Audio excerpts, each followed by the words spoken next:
নমস্কার বন্ধুরা, আজকের ভিডিওতে আমরা জানব শনি জয়ন্তীর সেই বিশেষ প্রতিকারগুলো যা আপনার আটকে থাকা কাজ সফল করতে সাহায্য করবে।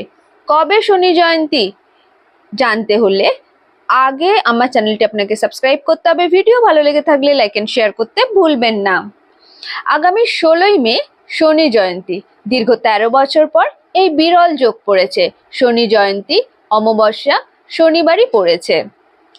প্রথম উপায় শিব অভিষেক। শনিদেব ভগবান শিবকে অত্যন্ত ভক্তি করেন।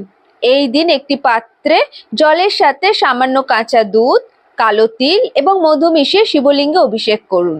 এতে শনিদেবের কুপ্রভাব দূর হয়। চৌমুখী প্রদীপ। সন্ধ্যার সময় আপনার ঘরের প্রধান প্রবেশদ্বারে সরিষার তেলের একটি চৌমুখী মানে 4 মুখী প্রদীপ জ্বালান। প্রদীপ জ্বালানোর সময় 7 বার এই মন্ত্রটি জপ করুন। ওম শং শনিশ্চরায় নমঃ। তৃতীয় উপায় বিশেষ খাবার।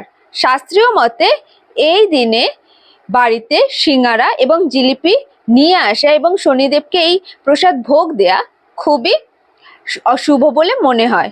পরিজনদের সাথে খাওয়া অত্যন্ত শুভ বলে মনে করা হয়। যাদের উপর শনির দশা চলছে তারা একটি বাটিতে সরিষার তেল নিয়ে তাতে নিজের মুখ দেখুন এবং নিজের ইচ্ছা কথা মনে মনে বলুন। এরপর সেই তেলটি কোনো শনিদেবের মন্দিরে দান করুন। শনিদেবের কৃপা পেতে কমেন্টে লিখুন জয় শনিদেব। ভিডিওটি ভালো লাগলে লাইক করুন এবং শেয়ার করতে ভুলবেন না। দেখা হচ্ছে পরের ভিডিওতে।